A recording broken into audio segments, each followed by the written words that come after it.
Ya, ini kebetulan ada undangan dari BKKBN untuk penyuluhan program keluarga berencana. Terima kasih, Bu. Iya, tempatnya di Balai Desa ya, Pak, besok. Siap. Terima kasih. Iya, sama-sama. Mah, ini ada undangan.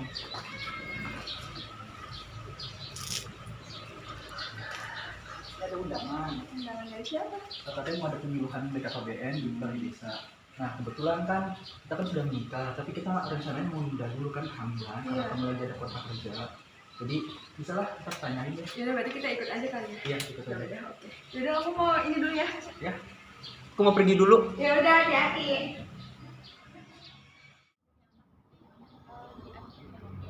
Assalamualaikum, Ibu. Waalaikumsalam. Lagi ngapain ini? Hujan-hujan di luar gerimis. Ya, saya ini lagi ngobrol. Iya, ini kebetulan mau nganterin undangan, Bu, dari BKKBN. Besok ada penyuluhan tentang program keluarga berencana, kebetulan. Jadi ini undangannya sebelumnya untuk Ibu Zia, ini untuk Ibu Khalifah. Di mana teman? Balai Desa ya? Iya, di Balai Desa. Jam 9. Iya, ditunggu ya kehadirannya Ya. besok. Diajak juga ibu-ibu yang lainnya. Siap-siap pasti. Ya. Oke, Makasih ya, Bu. selamat ya. Ya, Assalamualaikum. Ini jam 9, berangkatnya bareng aja yuk. Yuk. Ke Balai Desanya bareng ya? Iya, boleh. Jam 9.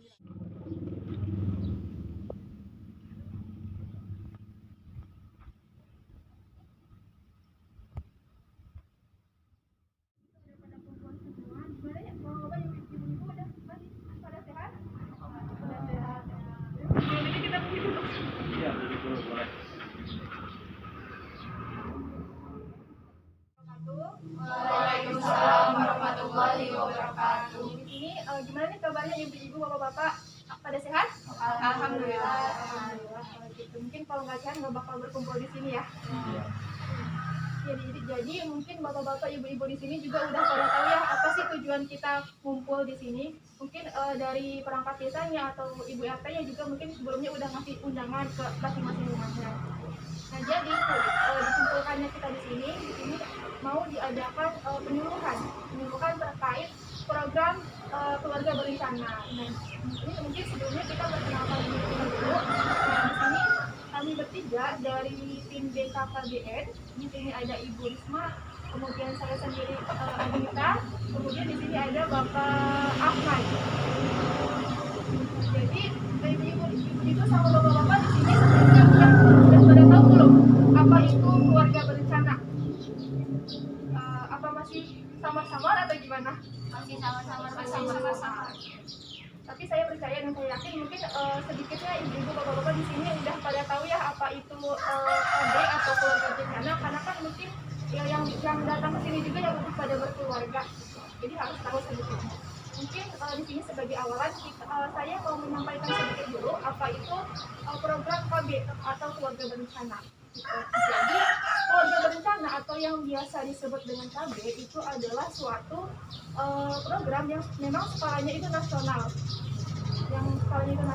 dan bertujuan untuk menekan angka kelahiran di negara kita, negara Indonesia. Kan semakin bertambah tahun, kita juga tahu semakin bertambah tahun maka pertumbuhan penduduk juga semakin tinggi gitu ya. Nah, program KB ini dicanangkan untuk mengatasi persoalan tersebut gitu, dengan mungkin yang kita tahu ada game yang kita tahu seperti 2 anak lebih baik gitu ya. Salah satu program kami keluarga berencana. Terus selain itu program keluarga berencana ini juga bertujuan untuk menjaga kestabilan, baik itu kestabilan sosial, kemudian ekonomi, maupun kestabilan pertumbuhan dan juga angka pertumbuhan dan kematian penduduk seperti itu.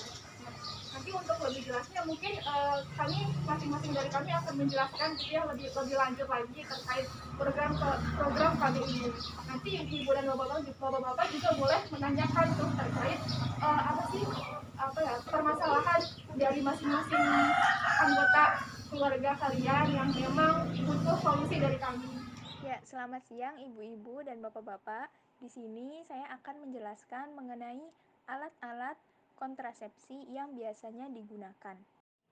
Ya, jadi alat kontrasepsi yang biasa digunakan ini ada 4. Yang pertama ada pil KB. Nah, pil KB ini merupakan alat kontrasepsi yang paling umum digunakan.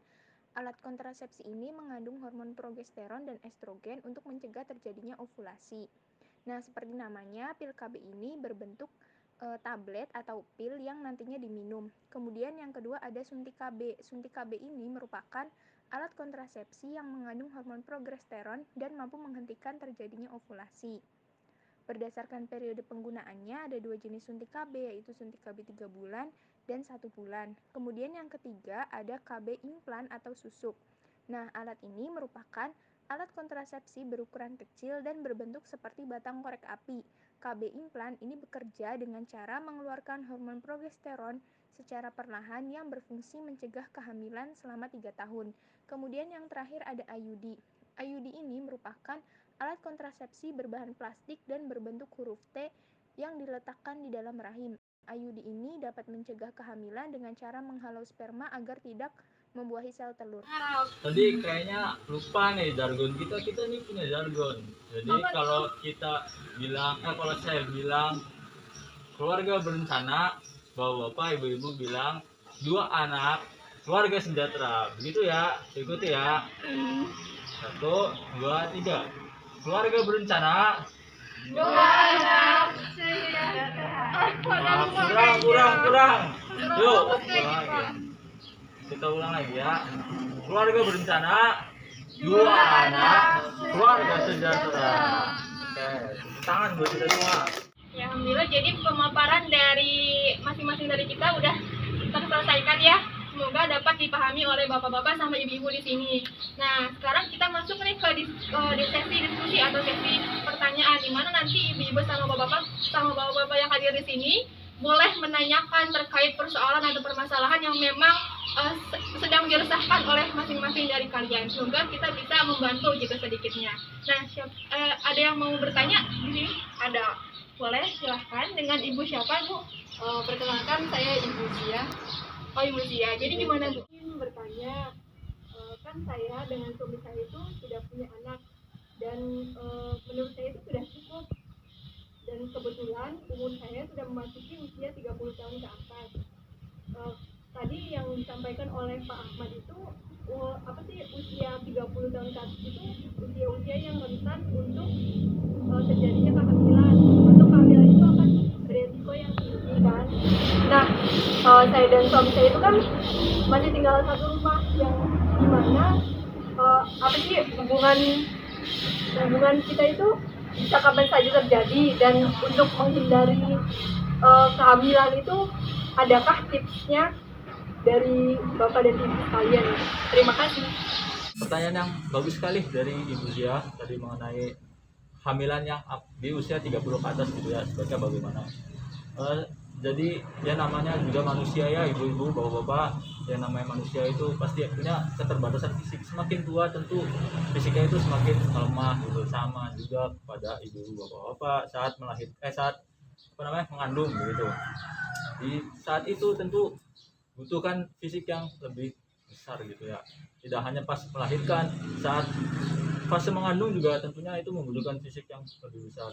Seperti kemana-mana itu kan harus bawa badan 2 begitu ya, dengan dede bayinya. Nah, sekarang tadi sudah dijelaskan ya mengenai resiko-resiko jika kehamilan itu terjadi di atas usia 30 tahun. Nah, itu ibu bagus sekali ya tadi sudah mulai sadar gitu untuk menghentikan gitu, istilahnya untuk tidak hamil di usia 30 ke atas. Itu sudah bagus sekali, saya apresiasi. Jadi ibu bisa menggunakan alat kontrasepsi yang tadi setelah dijelaskan oleh Ibu Risma. Nah, itu banyak sekali alat kontrasepsi, dari pil KB, terus juga ada suntik KB hingga IUD. Untuk usia ibu yang sudah 30 ke atas ini, itu ibu bisa menggunakan alat kontrasepsi namanya IUD. Itu alat kontrasepsi yang tadi sudah dijelaskan, itu sifatnya itu permanen. Jadi ibu tidak perlu suntik KB, tidak perlu minum pil KB atau apapun lagi. Jadi kiranya seperti itu saja. Tadi untuk pertanyaan pertama sudah dijawab ya dengan cukup jelas dan semoga dapat dimengerti oleh ibu penanya tadi. Nah, sekarang kita masuk ke pertanyaan kedua. Apakah ada yang mau nanya lagi dari ibu-ibu atau bapak-bapak yang hadir? Saya, Ibu, Bapak, izin untuk bertanya. Jadi begini, saya dan istri saya ini baru menikah lah beberapa bulan, dan pastilah ya, karena masih muda masih baru gitulah paham lah apa gimana Bu ya. Tapi kita tuh ada sedikit masalah dengan ada masalah sedikit lah, istri saya ini bekerja dan dalam kontrak kerjanya itu memang ada aturan untuk tidak hamil dulu gitu. Jadi niat saya untuk bertanya ini adalah gimana sih Pak Bu cara yang tepat, atau adakah saran tips gitunya untuk memilih agar menunda kehamilan istri saya gitu. Terima kasih. Ya, pertanyaan yang juga bagus dari Bapak Saputra. Jadi ingin menunda hamilannya Bapak Ya, benar. karena tuntutan pekerjaan. Ya. Ya sebenarnya gimana ya, sah-sah saja ya menunda kehamilan gitu, tapi ya sebaiknya tidak terlalu lama ditunda gitu, apalagi sampai usia 30 kan tadi sudah dilarang gitu ya, bukan dilarang sih, tapi tidak direkomendasikan gitu. Bapak bisa menunda kehamilan itu dengan juga sama menggunakan alat kontrasepsi. Tadi kan sudah dijelaskan pertanyaan sebelumnya oleh Ibu Zia, pada Ibu Zia juga menggunakan alat kontrasepsi yang permanen yaitu IUD itu untuk usia 30 ke atas gitu, atau istilahnya yang sudah tidak ingin memiliki keturunan lagi gitu. Nah, kalau untuk menunda itu Bapak bisa menggunakan ada yang pil KB atau suntik KB begitu Bapak, yang tadi sudah dijelaskan oleh Ibu Risma gitu. Ya kiranya seperti itulah, atau Ibu Risma ada tambahan? Ya, jadi kalau misalnya untuk menunda itu mungkin bisa pakai suntik KB atau pil KB. Jadi suntik KB sama pil KB ini sifatnya tidak permanen seperti IUD tadi. Itu sih. Terima kasih Bu Bapak atas penjelasannya. Baik ibu-ibu, bapak-bapak, sekarang masuk ke pertanyaan terakhir ya. Satu pertanyaan lagi. Apakah ada yang ingin bertanya kembali? Izin bertanya, sebelumnya perkenalkan dulu, nama saya Ibu Khalifah. Izin bertanya terkait alat kontrasepsi tadi yang udah dijelaskan oleh Pak Ahmad. Nah, apakah ada alat kontrasepsi yang baik gitu buat untuk menunda kehamilan tersebut? Apakah ada gitu yang baik, yang aman gitu? Apakah ada? Dan apa aja efek samping dari alat kontrasepsi tersebut gitu? Pertanyaan yang sangat bagus sekali ya mengenai efek samping dan juga alat kontrasepsi yang paling aman dan efektif. Nah, jadi emang setiap alat kontrasepsi itu memiliki efek sampingnya masing-masing. Mungkin efek samping yang sering dirasakan itu misalnya kayak peningkatan berat badan. Ibu-ibu biasanya mengeluh setelah memakai alat kontrasepsi, pasti berat badannya itu meningkat. Kemudian juga haidnya tidak teratur, siklus menstruasinya tidak teratur. Kemudian kayak merasa pusing, kram perut dan lain sebagainya. Nah, sebenarnya itu semua itu tergantung dari respon masing-masing tubuh, tergantung dari imunitas tubuh orang tersebut. Karena kan kalau misalnya pil dan juga alat suntik itu kan mengandung bahan kimia. Jadi mungkin emang efek samping seperti menstruasi yang tidak teratur dan lain-lainnya itu emang wajar terjadi pada ibu-ibu. Nah, kemudian mengenai alat kontrasepsi yang paling aman dan efektif, mungkin kalau menurut saya itu ada IUD. Karena kan tadi sudah dijelaskan juga, IUD ini kan merupakan alat kontrasepsi yang ditanam langsung di rahim. Jadi IUD ini dapat menghalau sel sperma untuk membuahi sel telur. Jadi itu emang lebih efektif dan juga aman karena kan tidak memakai bahan kimia tuh. Nah, jadi emang itu alat kontrasepsi yang aman.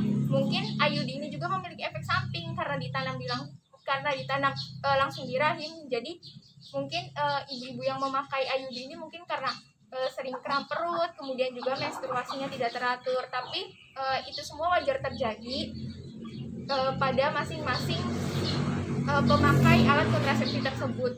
Begitu. Jadi emang efek samping ini ada, tapi emang itu wajar terjadi. Karena setiap sesuatu pasti ada efek sampingnya tersendiri, tergantung juga respon tubuh kita untuk menanggapi dari efek samping tersebut. Ya, mungkin itu saja sih dari saya. Terima kasih. Oke, baik, terima kasih kepada ibu-ibu dan juga bapak-bapak yang sudah bertanya pada penyuluhan kali ini. Semoga apa yang sudah dijelaskan baik itu oleh saya, oleh Ibu Risma, kemudian oleh Pak Ahmad juga dapat bermanfaat, juga dapat dipahami oleh ibu-ibu semua ya. Amin ya rabbal alamin. Nah, sebelum kita tutup, coba kita jargon terlebih dahulu ya. Tadi gimana Pak? Ya masih ingat nggak jargonnya apa? Oke. Jadi kalau kita bilang keluarga berencana, ibu bapak bilang 2 anak, keluarga sejahtera. Ya, tangannya juga main ya. Tangan juga gerak tuh. 1, 2, 3. Keluarga berencana, 2 anak, keluarga sejahtera. tangan dulu terus. Oke, terima kasih semuanya yang sudah menyempatkan waktunya. Semoga dapat bermanfaat. Kurang lebihnya mohon dimaafkan. Wassalamualaikum warahmatullahi wabarakatuh. Waalaikumsalam warahmatullahi wabarakatuh.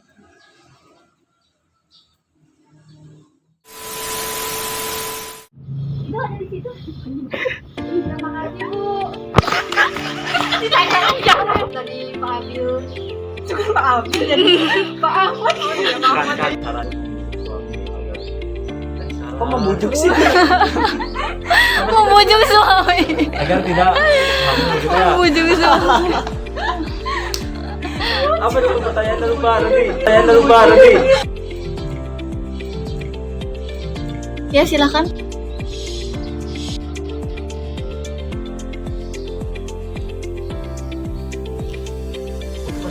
Masih ada.